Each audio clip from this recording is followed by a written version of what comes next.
Así que estábamos viendo que para este teorema es muy importante, en un grupo finito, un subconjunto de G que sea cerrado para la misma operación, es decir, que sea un monoide, es condición suficiente para asegurarme de que ese grupo, de que ese conjunto es un grupo. ¿Sí? Ustedes se acuerdan por el teorema 2 que nosotros vimos de que decíamos que, por ejemplo, S iba a ser un grupo si y solo si, ¿qué sucedía? Tenían que pasar dos condiciones, de que para todo AB de S, A compuesto con B fuera un elemento de S, es decir, que fuera cerrada para la operación, y que para todo A de S se verificara que A compuesto con el simétrico también era un elemento de S.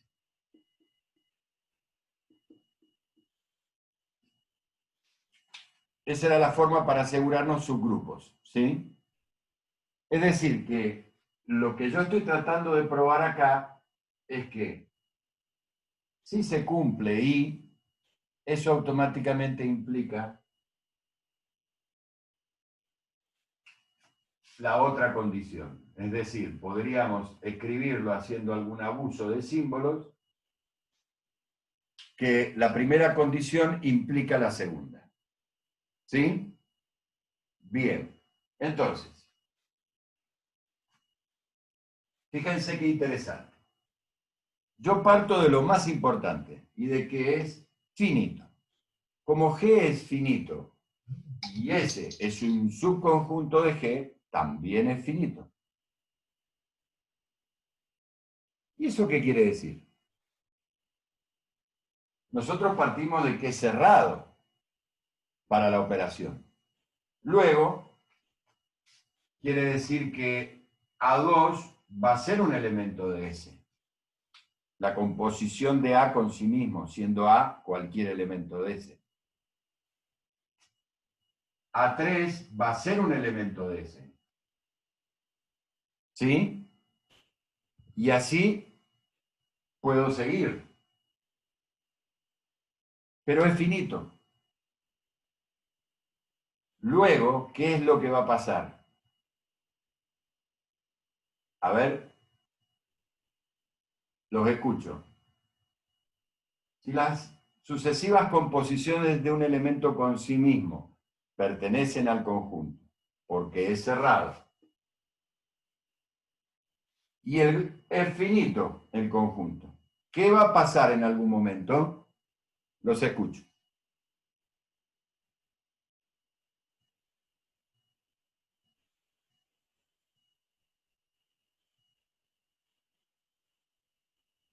Anímense.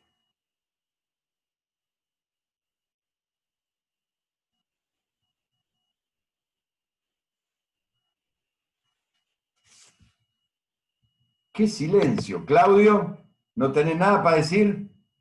Porque vos, Francisco, son los valientes. Profe, puede ser que sea cíclico. Anulá uno de los parlantes, porque si no nos va a explotar todo. Perdón, profe. Acá lo corté. Puede ser que sea cíclico, No necesariamente. porque va, No. porque si es finito termina volviendo. O sea, los elementos que se repiten.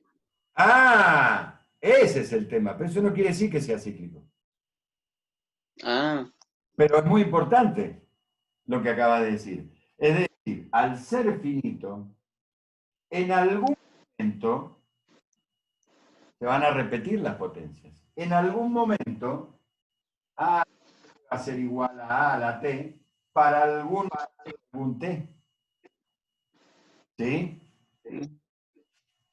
Supongamos con un S mayor que T y obviamente mayor que 0. Al ser finito, en algún momento van a repetir los elementos. Eso no quiere decir que sea cíclico, Francisco. ¿Sí? Porque no sabemos quién es A a la S ni A a la T. Sabemos si nos da alguno de los otros elementos. ¿Está? Por ahora. Entonces, ¿qué quiere decir esto? Que en algún momento, para algún S, para algún T, van a coincidir. A la S va a ser igual a la T. Luego, A la S menos T por los elementos, ¿sí? Va a ser igual a la 0. Es decir, neutro.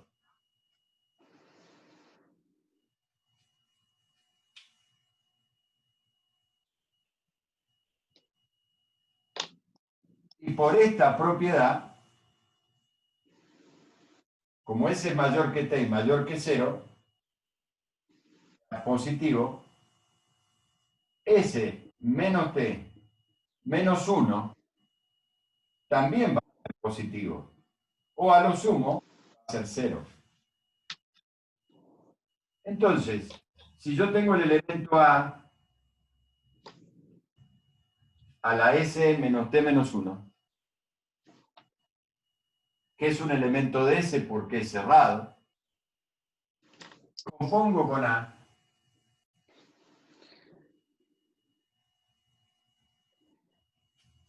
¿esto qué me da? A la S menos T por propiedades de notación exponencial. Y A la S menos T dijimos que es el neutro.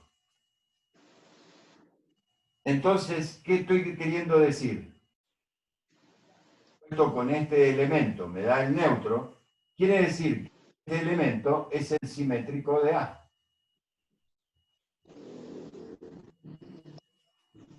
Por lo tanto, ¿qué he probado? Que para un A que pertenezca a S, su simétrico también pertenece a S. O sea,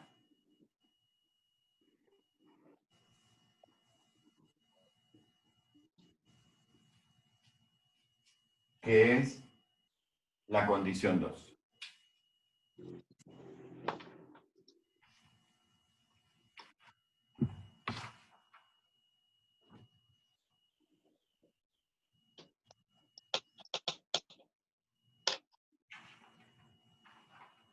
¿Lo ven?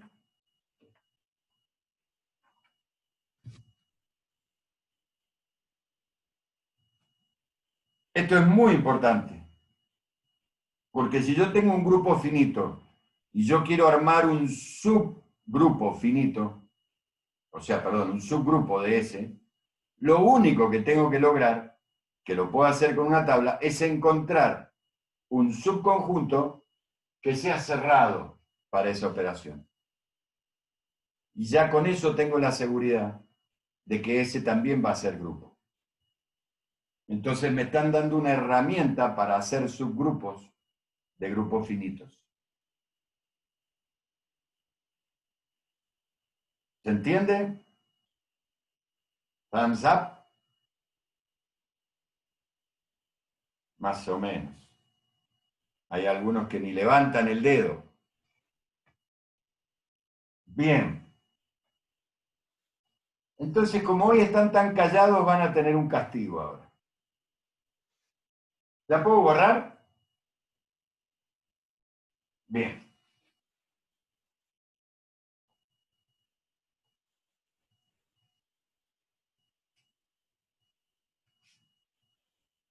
Como están tan callados, van a tener un castigo.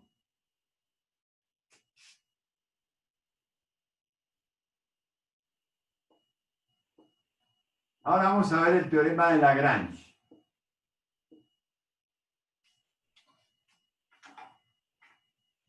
Lagrange, similar a Gauss, van a encontrar teoremas en casi todas las áreas de la matemática.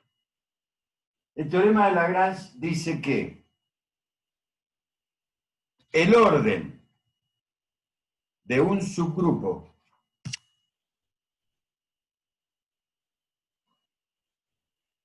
es divisor del orden del grupo.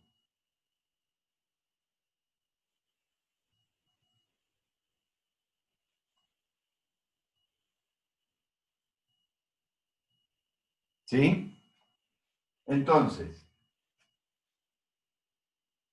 sea G un grupo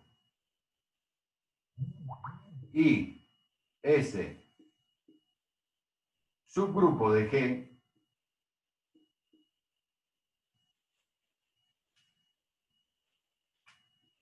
el orden de G es dividido por el orden de S.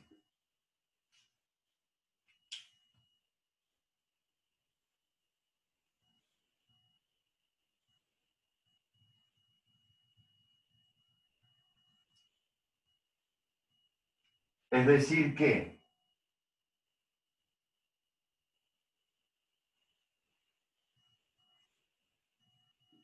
ese cociente me da un número que yo voy a llamar el número índice de S en G.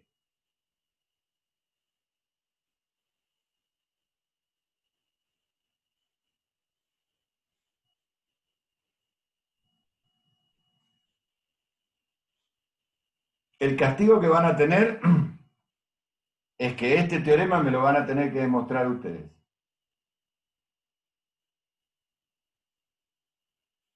No es difícil. Le tiro un tip. Si yo quiero probar que los órdenes son múltiplos, si hago el algoritmo de la división, tengo que probar que el resto es cero. ¿Sí? Les tiro un tip, como para ver cómo lo orientan. Lo buscan, lo investigan, ustedes me lo van a tener que demostrar. ¿Está? Tarea. Bien. Este teorema, que es muy importante, tiene un corolario muy interesante. El corolario de este teorema dice que si el orden de un grupo es P, donde P es primo,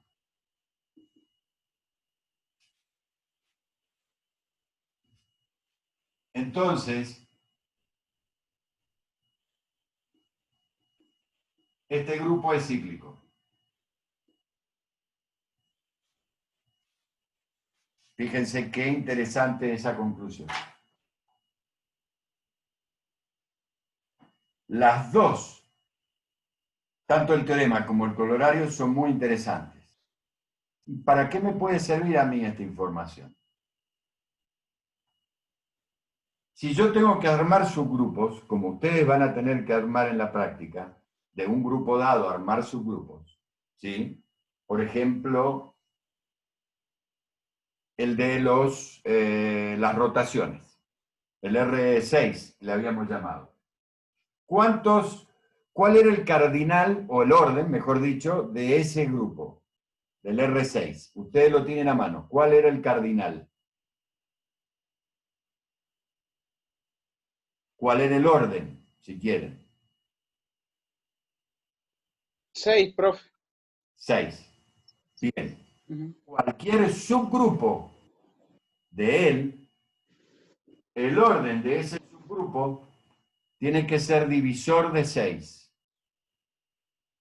Es decir, que si yo tengo que armar subgrupos de ahí, voy a buscar subgrupos de 3 elementos o de 2 elementos. No voy a tener subgrupo de 4. ¿Lo ven? Por eso es muy importante este teorema. Me reduce la búsqueda de subgrupos porque ya me dice cuál es el orden, qué cantidad de elementos tienen que tener esos subgrupos. ¿Se entiende? Bien.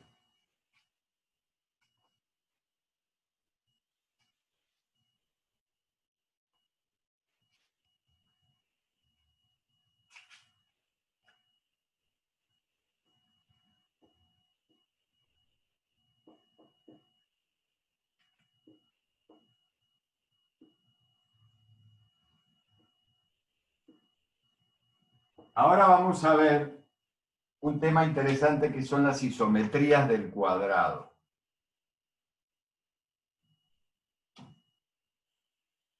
¿A qué se le llama isometrías? ¿Alguno lo sabe?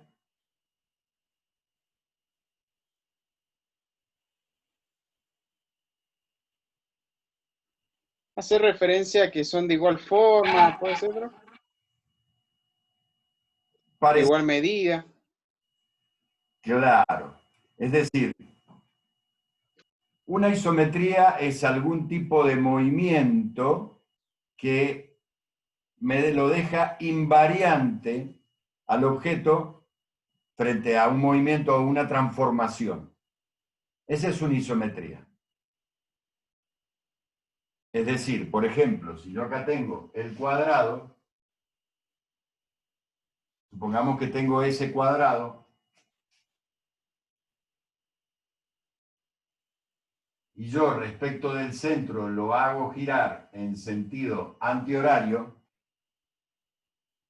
esa transformación me lo deja invariante, en cuanto que las medidas entre los vértices y el tamaño, el área, el perímetro, va a ser exactamente el mismo. ¿Sí? Lo único que va a cambiar es el orden de sus vértices. Entonces acá va a estar B, acá va a estar A, acá va a estar B y acá va a estar C. Si yo lo roto, 90 grados en sentido antihorario. ¿Sí? Entonces, si por ejemplo a esto yo lo llamo R0, a esta la llamaré R1, que es 90 grados en sentido antihorario. Si yo vuelvo a hacerlo girar 90 grados en sentido antihorario, ¿qué va a pasar? Acá va a pasar el A, acá va a pasar el D, acá el C y acá el B. ¿Lo ven? Y a esto le voy a llamar R2. ¿Por qué le pongo 3? R2. Uy, dale.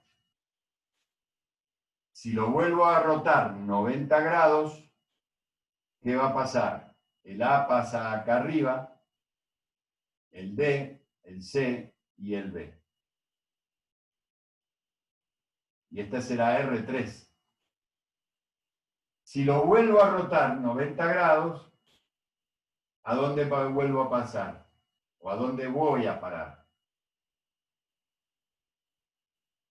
Si a este lo roto 90 grados, ¿a dónde voy a parar? A R0. A R0. ¿Sí? Entonces, esta será la rotación de 90 grados. Esta será la rotación de 180. Esta será la rotación de 270. Y una rotación más me vuelve a la de 360, que es congruente con la rotación 0. Entonces yo tengo solamente 4 tipos de rotaciones. Que no hago nada, que roto 90, 180 o 270. ¿Sí? ¿Se les ocurre algún otro tipo de transformación de este cuadrado que me lo deje invariante en cuanto a sus medidas? Ya rotaciones ya las hicimos. ¿Qué otra cosa, qué otra transformación puede ser?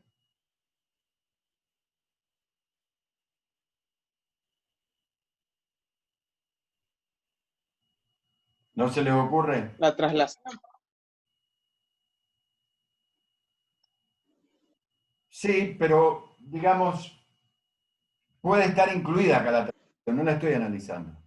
Estoy analizando los movimientos del cuadrado. ¿Sí?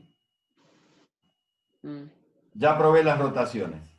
¿Qué otra mm. cosa? ¿De qué otra manera puedo moverlo al cuadrado? Y que sea una isometría.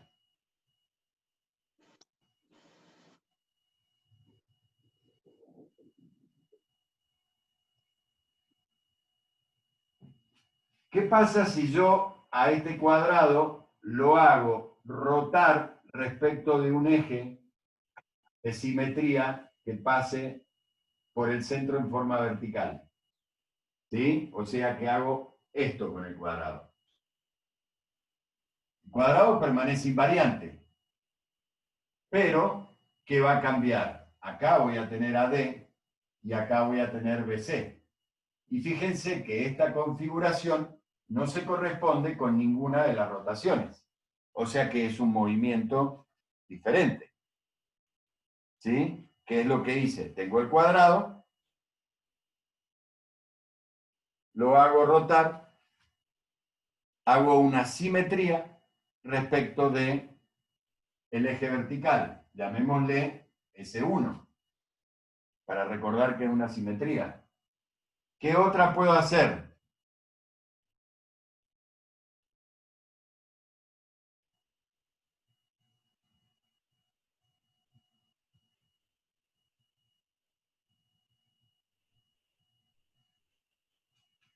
En dulce de leche hoy, ¿eh?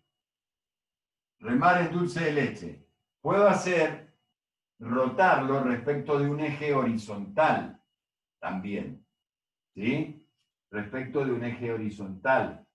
Entonces, ¿qué va a pasar? AB me va a aparecer acá abajo y DC acá arriba. Esta va a ser otra simetría. Y fíjense que esta configuración no se corresponde con ninguna de las anteriores. O puedo hacerlo rotar respecto de un eje diagonal. Como es un cuadrado, puedo permutar de tal manera que acá va a parar D, acá B del cuadrado original, y A y C permanecen invariantes. Esa será la tercera simetría. Y la cuarta simetría será si yo lo hago respecto de la diagonal secundaria. Entonces, acá va a aparecer C, A acá, y D y B permanecen invariantes. Y esta configuración no está en ninguna de ellas. ¿Sí? Y no se me ocurren otro tipo de transformaciones o movimientos de este cuadrado que me lo dejen invariante, sin cambiarlo de lugar. ¿A ustedes se les ocurra alguna? ¿Se les ocurre? No. Sí, ya sé. Me anticipo, si no me han contestado nada desde que empezamos. Bueno,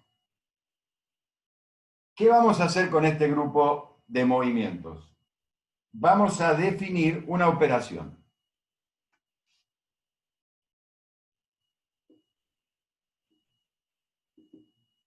Una operación que la vamos a simbolizar con un pequeño círculo y la vamos a definir de tal manera.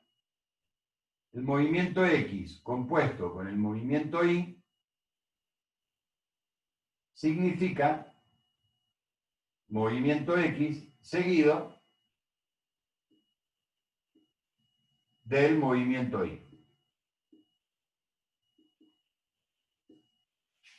Así definimos nuestra operación.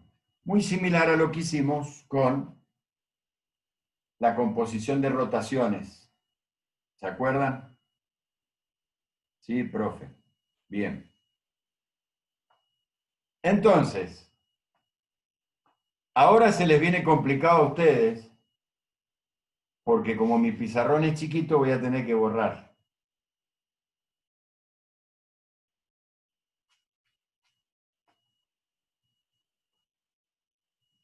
Vamos a hacer una tabla de composición.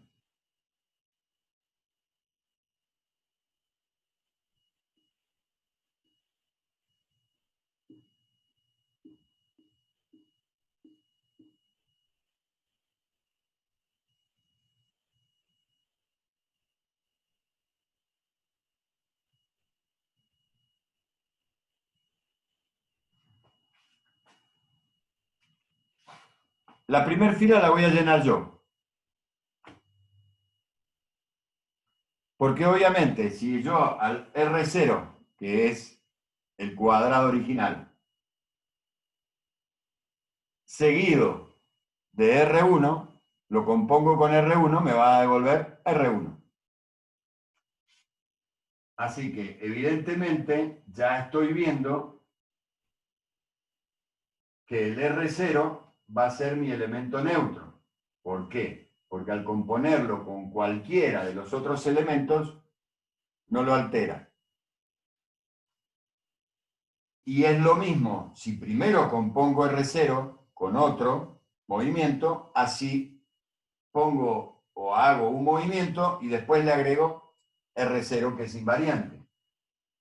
Así que como buen neutro, es tanto neutro a derecha como a izquierda.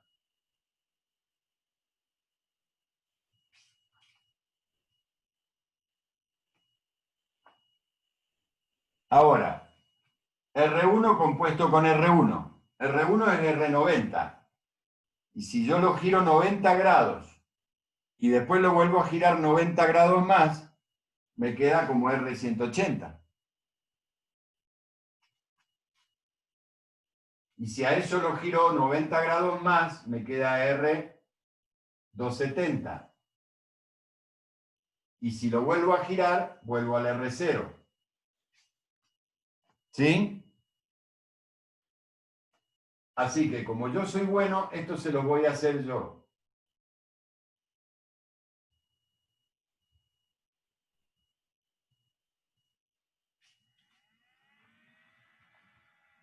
Y ahora os espero a ustedes para que me digan cuál es el resultado de hacer las rotaciones seguidas de las simetrías.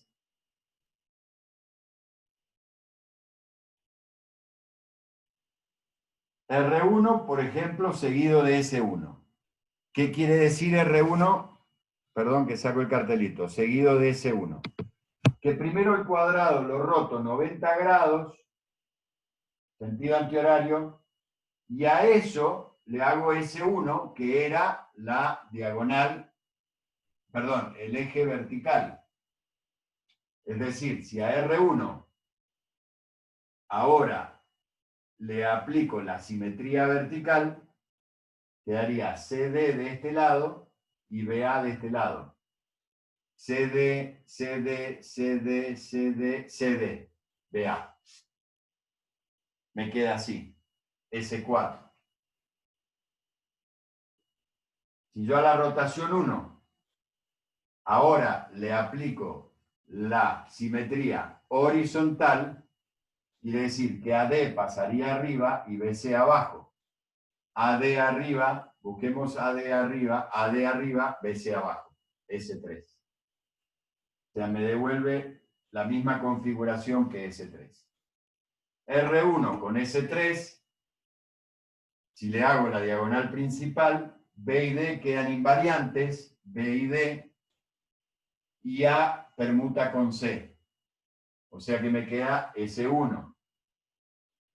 Y R1 con S4, si ahora le hago la diagonal secundaria, CA queda invariante, CA, y B y D permutan, B y D permutan, es S2.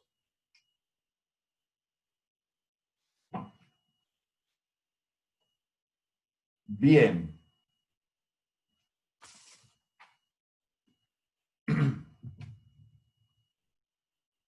Faltan 7 minutos. Empiecen a tirarme, vayan completando, vamos. A ustedes, ya les enseñé el método. Jueguen, vamos.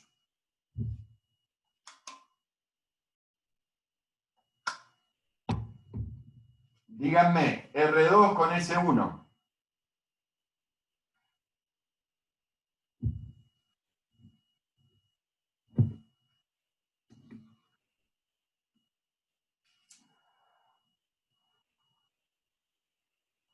¿Puede ser S2? DA, R2, DA, CB. S2, muy bien.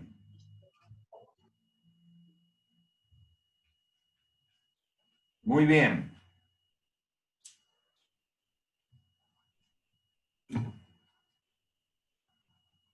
R2 con S2, con la horizontal.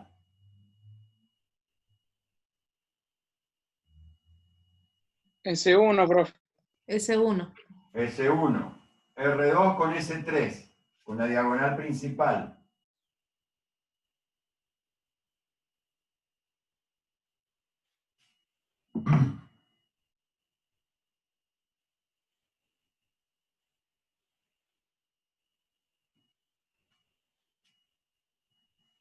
S4. S4. S4. R2 con S4, es decir, con la otra diagonal.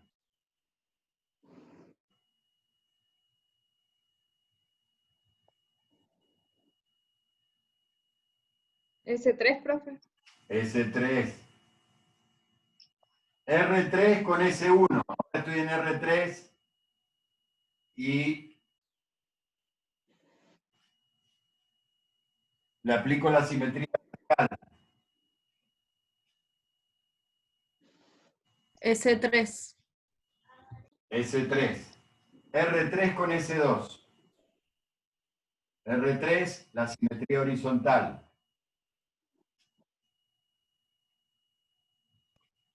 S4. S4.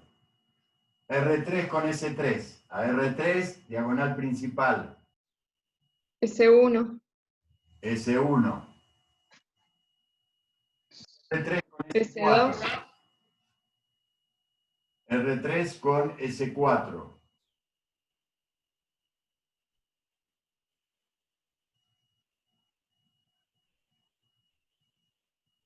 DB pasa a ser BD. S1 me da a mí. A ver, pará. R3 con la diagonal principal, o sea que permuto B por D. B queda arriba, D queda abajo. Y C y A quedan invariantes. Es S1.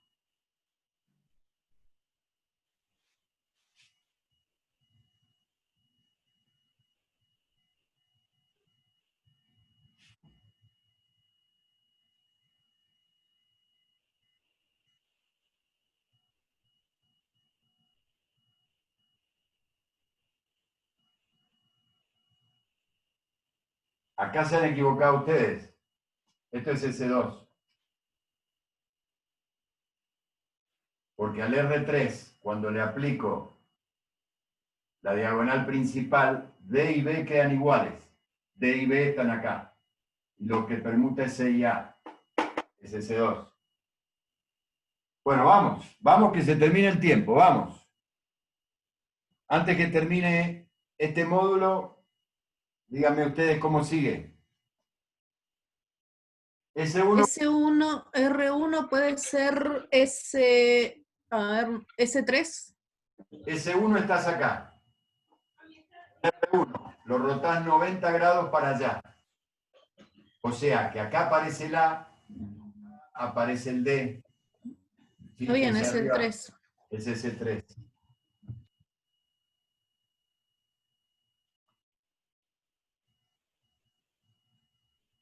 S1, acuérdense, están posicionados acá y le rotan 180 grados. O sea que no pasa al vértice siguiente, sino que uno más. El S2. El S2.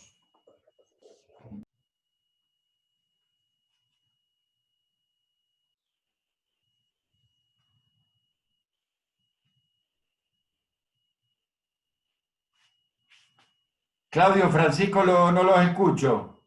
Verónica tampoco. Vamos. Se me rompió el micrófono, profe.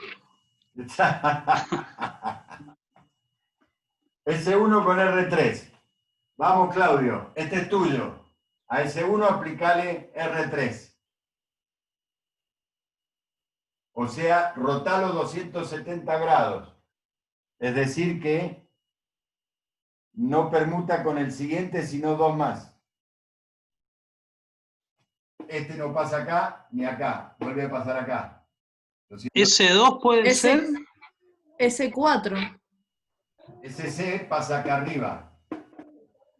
S4 sería. Exacto.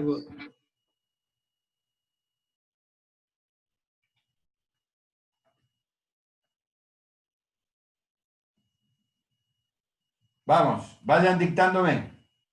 Se acaba el tiempo, ¿eh? Menos de un minuto. Cuando esto se corte, son las 25. Les voy a dar un recreíto. ¿Sí? Profe, S1 puede ser R0. Sí, es correcto. Porque vuelve. Estoy flipando una vez, 2 veces. Quedó invariante. Son las 14, las 2:30.